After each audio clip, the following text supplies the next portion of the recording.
विद्यार्थियों नमस्कार। स्वागत है आप सभी का एक बार फिर से आपके अपने YouTube चैनल हिंदी सर्वस्व पर। मैं राम अवतार यादव आज आपके लिए लेकर आया हूँ कक्षा 9 हिंदी की पुस्तक में संकलित रहीम के दोहे का भावार्थ देखेंगे हम लोग। सबसे जो पहला दोहा है वो है, जो रहीम उत्तम प्रकृति का कर सकत कुसंग, चंदन विष व्यापत नहीं लिपटे रहत भुजंग।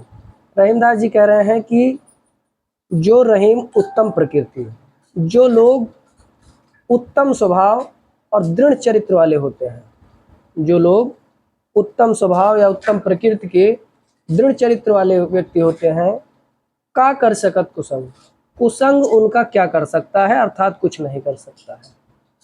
फिर उसके बाद कह रहे हैं कि चंदन विष व्यापत नहीं लिपटे रहत भुजंग। जिस प्रकार चंदन के वृक्ष पर चाहे जितने भी विषैले सर्प लिपटे रहें, परंतु उस पर सर्पों का विष व्याप्त नहीं होता, प्रभाव नहीं पड़ता, वैसे ही उत्तम प्रकृति के लोगों पर कुसंग का कोई प्रभाव नहीं पड़ता है।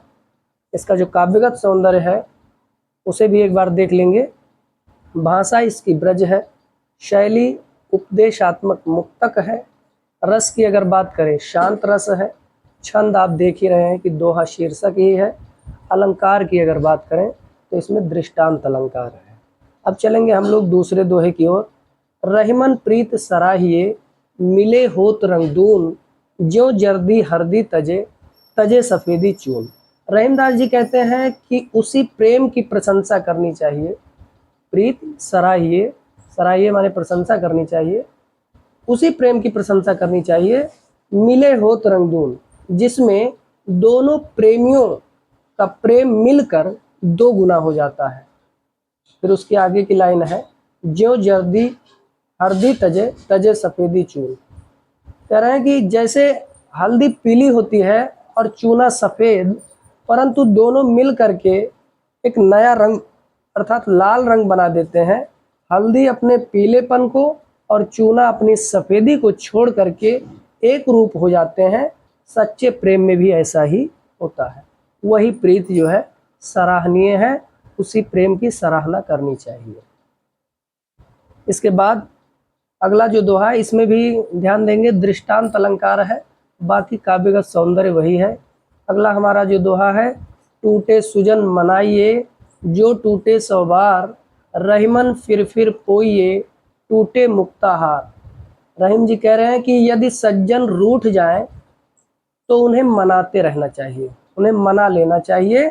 यदि 100 बार भी नाराज हों तो उन्हें 100 बार मना लेना चाहिए, क्योंकि वे जीवन में बहुत उपयोगी होते हैं। कह रहे हैं अगली लाइन में कि रहीमन फिर पोइए टूटे मुक्ता, मोतियों की माला टूट जाने पर उसे बार बार पिरोया जाता है, उसी प्रकार सज्जनों को भी बार बार रूठने पर मना लेना चाहिए या मना कर रखना चाहिए, क्योंकि वो मोतियों के समान मूल्यवान होते हैं। यहाँ दृष्टांत और पुनरुक्ति प्रकाश अलंकार है। फिर पोइए में पुनरुक्ति प्रकाश है और बाकी दोहे में दृष्टांत अलंकार है। बाकी भाषा शैली रस और छंद जो है पूर्ववत ही है जो पहले में बताया गया था। अब हम लोग चलेंगे चौथे दोहे की ओर। इसमें कहा गया है कि रहीमन असुआ नैन ढर, जे दुख प्रगट करे, जाहि निकारो गेह ते, कस न भेद कह दे। रहीमदास जी कहते हैं कि असुआ माने आंसू आंखों से निकलते ही मन के सारे दुख हृदय पर प्रकट कर देता है।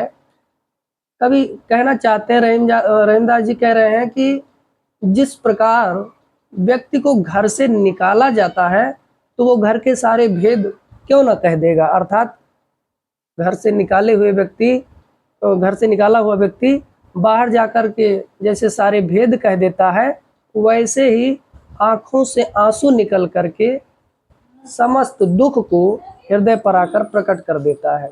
यहाँ भी दृष्टांत अलंकार है, भाषा ब्रज है, शैली मुक्तक है, रस शांत है। अब अगला दोहा हमारा है, कह रहीम संपत्ति सगे, बनत बहुत बहुरीत, विपत कसौटी जे कसे, तेही साचे मीत। रहीमदास जी कहते हैं कि संपत्ति के होने पर सगे बनत बहुत से लोग सगे बन जाते हैं और बहुरीत विभिन्न प्रकार की रीतियां बताते हैं। ठीक है, रहीमदास जी कह रहे हैं कि संपत्ति के होने पर बहुत से लोग सगे बन जाते हैं और विविध प्रकार की रीतियां बनाते हैं, बहुत से भाव बताते हैं। कह रहे हैं विपत कसौटी जे कसे, लेकिन विपत्ति के समय पर जो साथ नहीं छोड़ते हैं, मित्रता नहीं छोड़ते हैं, या विपत्ति की कसौटी पर जो खरा उतरते हैं, ते ही साचे मित्र, वही सच्चे मित्र होते हैं। यहाँ पर अनुप्रास अलंकार है और रूपक अलंकार है। विपत्ति कसौटी में रूपक अलंकार है, बाकी शेष दोहे में अनुप्रास अलंकार है। फिर अगला दोहा आपका है, जाल परे जल जात बहि, तज मीनन को मोह, रहमन मछरी नीर को, तऊ न छाड़त छो।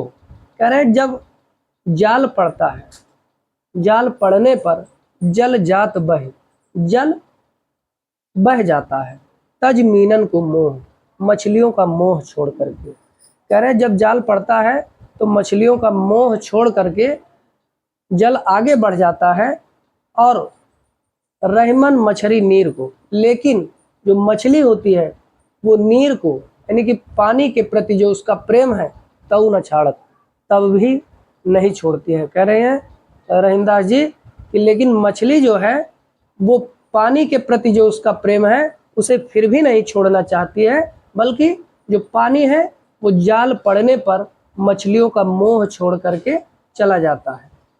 इसमें अन्योक्ति अलंकार है और दोहा छंद रस आपका शांति ही है, भाषा ब्रज है, शैली मुक्तक है। अगला हमारा दोहा है, दीन सबन को लखत है, दीनहि लखै न कोय, जो रहीम दीनहि लखै, दीन बंधु सम होय। रहीमदास जी कह रहे हैं कि जो दीन लोग हैं, दीन माने गरीब लोग, सबन को लखत है, सभी की ओर देखते हैं, सभी से मदद की उम्मीद रखते हैं, दीनहि लखै न कोय, लेकिन निर्धन व्यक्ति को, दीन व्यक्ति को कोई नहीं देखता है। ठीक है, जो रहीम दीनहि लखै। रहीमदास जी आगे कह रहे हैं कि जो लोग दीनहि लखै अर्थात गरीबों की ओर ध्यान देते हैं, दीन बंधु सम हो, वही परमात्मा के समान होते हैं, भगवान के समान होते हैं। एक बार फिर से समझ लीजिए, रहीमदास जी कहते हैं कि निर्धन व्यक्ति सबकी ओर आशावान होकर के देखता है, लेकिन कोई इसका सहयोग नहीं करता और कोई उसे देखता भी नहीं, दीनहि लखै न कोय। लेकिन जो लोग गरीबों को देखते हैं अर्थात उनसे प्रेम करते हैं, उनका सहयोग करते हैं, वही भगवान के समान होते हैं, वही दीन बंधु के समान होते हैं। यहाँ पर अनुप्रास अलंकार है। सभी लोग अपनी अपनी किताब लेकर के बैठेंगे जिससे कोई दिक्कत ना हो। वैसे आपके सामने जो है दोहे दिखाई दे रहे हैं, इससे आप कहीं भी इसका अध्ययन कर सकते हैं। अगला जो हमारा दोहा है उसमें कहा गया कि प्रीतम छवि नैनन बसी, पर छवि कहाँ समाए, भरी सराय रहीम लख, पथिक आप फिर जाए। रहीमदास जी कहते हैं कि प्रीतम छवि, प्रीतम का मतलब यहाँ पर परमात्मा रूपी प्रियतम से है। कह रहे हैं मेरे नेत्रों में परमात्मा रूपी प्रियतम की छवि बस गई है, और फिर दूसरे के सौंदर्य के लिए मेरे नेत्रों में कोई स्थान कहाँ, अर्थात पर छवि कहाँ समाए का मतलब है दूसरे के सौंदर्य के लिए मेरे नेत्रों में कोई स्थान नहीं है। भरी सराय रहीम लख, पथिक आप फिर जाए। कह रहे हैं यदि कोई सराय भरी रहे तो पथिक उसमें स्थान ना पा करके स्वयं अन्यत्र चला जाता है, जैसे वैसे ही मेरे नेत्रों में परमात्मा रूपी प्रियतम का सौंदर्य समाया हुआ है, फिर इसमें दूसरे के सौंदर्य के लिए कोई स्थान नहीं है। कि रहीमन धागा प्रेम का मत तोड़ो चटकाए, टूटे से फिर ना जुड़े, जुड़े गांठ पड़ जाए। रहीमदास जी कहते हैं कि प्रेम संबंधों को, प्रेम रूपी धागों को एकाएक अचानक से नहीं तोड़ना चाहिए, क्योंकि प्रेम संबंध रूपी जो धागे हैं वो एकाएक तोड़ने से पुनः नहीं जुड़ पाते हैं, और जब जुड़ते हैं तो उनमें गांठ पड़ जाती है। इसलिए प्रेम संबंधों को कभी एकाएक अचानक नहीं तोड़ना चाहिए। यहाँ पर आपका रूपक अलंकार है। अगला दोहा है, कदली सीप भुजंग मुख, स्वाति एक गुण तीन, जैसी संगत बैठिए तै सोई फल दीन। कह रहे हैं कदली केला, सीप, सीप जो है समुद्र में पाई जाती है, भुजंग मुख, भुजंग मुख का मतलब है सर्प का मुंह, है ना। स्वाति एक गुण तीन, स्वाति नक्षत्र में बरसने वाली जो जल की बूंदें हैं वो संगत के अनुसार उनके स्वरूप और गुण पूर्णतः बदल जाते हैं। कदली, यदि वह कदली यानी कि केले पर गिरती है तो कपूर बन जाती है, और सीप में गिरती है तो मोती बन जाती है, और सर्प के मुंह में गिरने पर वही स्वाति नक्षत्र की बूंद जो है वो विष बन जाती है। जैसी संगत बैठी है तैसो ही फल देन। कह रहे हैं ये स्वाभाविक प्रक्रिया है, क्योंकि जैसी संगति मनुष्य करता है उसे वैसा ही परिणाम प्राप्त होता है। एक बार फिर से समझ लीजिए कि स्वाति नक्षत्र में बरसने वाली जल की बूंद संगत के अनुसार उनके स्वरूप और गुण पूर्णतः बदल जाते हैं। वही बूंदें जब केले पर गिरती हैं तो कपूर बन जाती हैं, सीप में गिरती हैं तो मोती बन जाती हैं, और सर्प के मुंह में गिरने पर वही बूंदें विष बन जाती हैं। ये स्वाभाविक प्रक्रिया है, क्योंकि जैसी संगत मनुष्य करता है उसे वैसा ही परिणाम प्राप्त होता है। अगला हमारा दोहा है, तरवर फल नहीं खाता है, सरवर पिए न पान, कह रहीम पर काज हित, संपत्ति संचय सुजान। कह रहे हैं कि वृक्ष स्वयं अपने फल नहीं खाते। रहीमदास जी कह रहे हैं कि वृक्ष स्वयं अपने फल नहीं खाते हैं, तालाब भी अपने पानी को स्वयं नहीं पीता है। सरवर पिए न पान, कह रहीम पर काज हित, संपत्ति संचय सुजान। रहीमदास जी कहते हैं कि पर काज हित, जो दूसरों के कार्य के लिए, संपत्ति संचय सुजान, जो सुजान लोग यानी कि सज्जन लोग हैं वो पर काज हित, दूसरों के कार्य के लिए ही, दूसरों के परोपकार के लिए ही संपत्ति का संचय करते हैं। जिस प्रकार तरवर फल नहीं अपना फल नहीं खाता है, यानी कि वृक्ष अपना फल नहीं खाता है और तालाब अपना पानी नहीं पीता है, वैसे ही सज्जन लोग दूसरों के हित के लिए, दूसरों के कार्य के लिए संपत्ति का संचय करते हैं। यहाँ पर संपत्ति संचय सुजान में अनुप्रास अलंकार है। अगला हमारा दोहा है कि रहमन देख बड़ेन को, लघु न दीजे डार, जहाँ काम आवे सुई, कहाँ करे तरवार।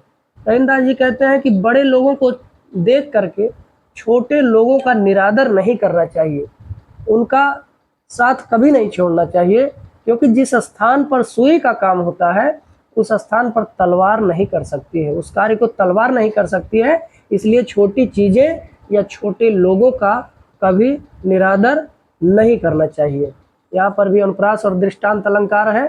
फिर आगे के दोहे में कह रहे हैं कि यो रहीम सुख होत है, बढ़त देख निज गोत, ज्यों बड़री अखियाँ निरख, आखिन को सुख होत। कह रहे हैं कि जिस प्रकार अपनी बड़ी बड़ी आंखों को देख करके, बड़री अखियाँ निरख, जिस प्रकार अपनी बड़ी बड़ी आंखों को देख करके आंखों को सुख प्राप्त होता है, वैसे ही अपने व्यक्ति और अपने परिवार को बढ़ता हुआ देख करके सुख प्राप्त होता है। एक बार फिर से समझ लीजिए कि जिस प्रकार अपनी बड़ी बड़ी आंखों को देखकर आंखों को सुख मिलता है, उसी प्रकार प्रत्येक व्यक्ति अपने परिवार को बढ़ता हुआ देखकर प्रसन्न होता है, उसे समृद्ध देखकर अपार सुख का अनुभव करता है। इसमें भी दृष्टांत अलंकार है।